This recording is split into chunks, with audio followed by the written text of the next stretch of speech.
Күн болсын. Бүгін біз арнайы жұмыс сапарымен Алматы облысы Іле ауданы орталық ауруханасына келіп, бір жыл бұрын ғана ауысқан жаңа кадр және жаңа директордың жұмыс барысымен танысып келдік. Бір жыл ішінде жаңа басшы ауданымызға қандай өзгерістер жасады және болашақта қандай өзгерістер әкеледі. Бірге көрейік.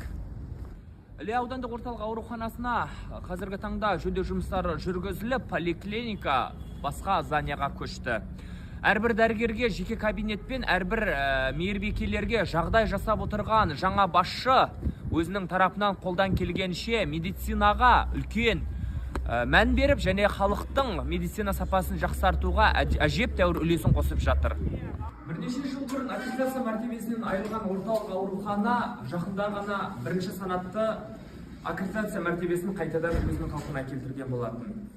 Жаңа басшы Айдар Аскарбекович өзінің тарапынан халыққа ұсынылатын медициналық сапаны жақсартуға әжептәуір үлесін қосып, өзінің біраз жылғы жиналған еңбегін халыққа бөлісті.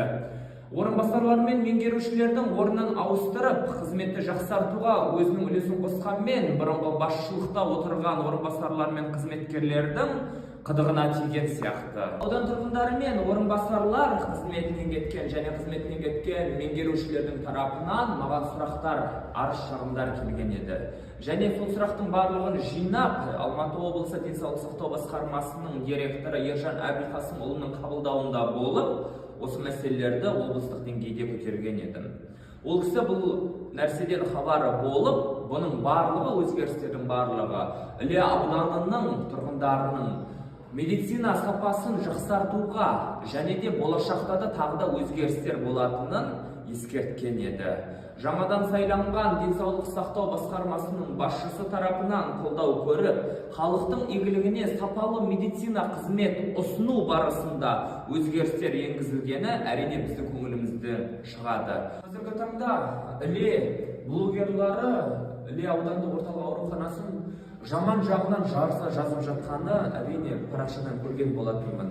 Арнайы келіп, яғни өлім мен өмірде арпалысып жатқан дәрігерлердің жұмысына кедергі келтіріп, қажетті информацияны басшылық тарапынан, өздеріңіздің тараптарыңыздан зерделемей парақшаға салу ол заңға қайшы болады. Жылы орын мен жайлы креслода отырып үйреніп қалған бұрынғы қызметкерлер қазіргі таңда қоғам белсенділерін пайдаланып, арандатушылық туғызып жатыр. Қазіргі таңда Іле ауданы орталық аурухана туралы парақшаларда қаншама жаман пікірлер жазылып, аурухананың репутациясына кері әсерін тигізгілері келеді. Бірақ өкінішке